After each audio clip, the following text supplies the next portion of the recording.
মাগরিব শেষে ফোনটা বেজে উঠল নীরব রাতে। অপরিচিত এক কণ্ঠ কাঁদতে কাঁদতে, আপনি কি তার আপনজন? শুনছেন আমার কথা? আপনার বাবার শেষ ইচ্ছা ছিল শুনবে বার্তা। হাসপাতালের সাদা বিছানায় শুয়েছিলেন তিনি, ঠোঁটে শুধু আল্লাহর জিকির, চোখে ছিল নূরের রিং। বারবার শুধু বলছিলেন, একবার যদি ছেলে আসে, বুকে জড়িয়ে বলবো শুধু, রাগ রেখো না মনে। আমি তখন অনেক দূরে ব্যস্ত ছিলাম কাজে, ভাবছিলাম কালই যাব, সময় ছিল হাতে।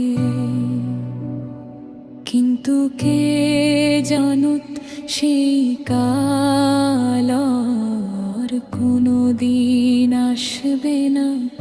জীবনের সব হিসাব এক মুহূর্তে বদলে যাবে।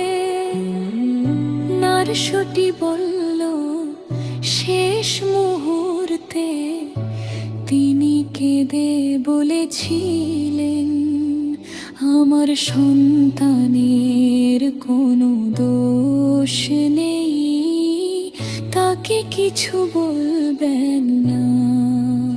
সে যেন নামাজ না ছাড়ে, মানুষকে ভালোবাসে, আমার জন্য শুধু একটি দোয়া করে। ফোনটা হাতে কাঁদতে কাঁদতে ছুটলাম হাসপাতাল, দরজার সামনে নীরবতা। থেমে গেছে সব কাল, সাদা কাফনে ঢাকা ছিল সেই চেনা মুখখানি। ডাকলাম বাবা, উত্তর এলো না আর কোনোখানি। কবরের পাশে দাঁড়িয়ে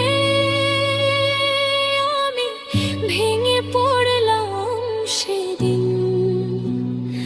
মনে পড়লো বাবার হাসি, শাসন, ভালোবাসার দিন। যে মানুষটা সারা জীবন আমার জন্য কেঁদেছেন, আমি তার শেষ ডাকটুকু শুনতে পারিনি। সেদিন থেকে বদলে গেল আমার প্রতিটি ভোর। আজান শুনলেই ছুটে যায় মসজিদের ঘর।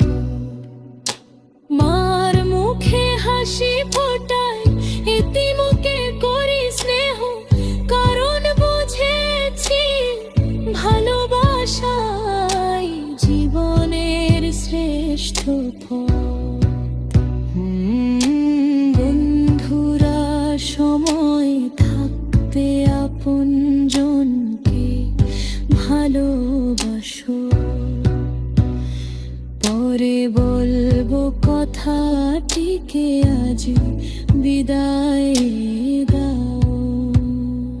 একটি ফুল, একটি সালাম, একটি আলিঙ্গন, হয়তো সেটাই হয়ে যাবে জীবনের শেষ স্মরণ। শেষ কোনো কল আজও আমার কানে বাজে নীরব সুরে। মানুষ চলে যায়, ভালোবাসা রয়ে যায় হৃদয় জুড়ে। তাই এসো সবাই ক্ষমা করি,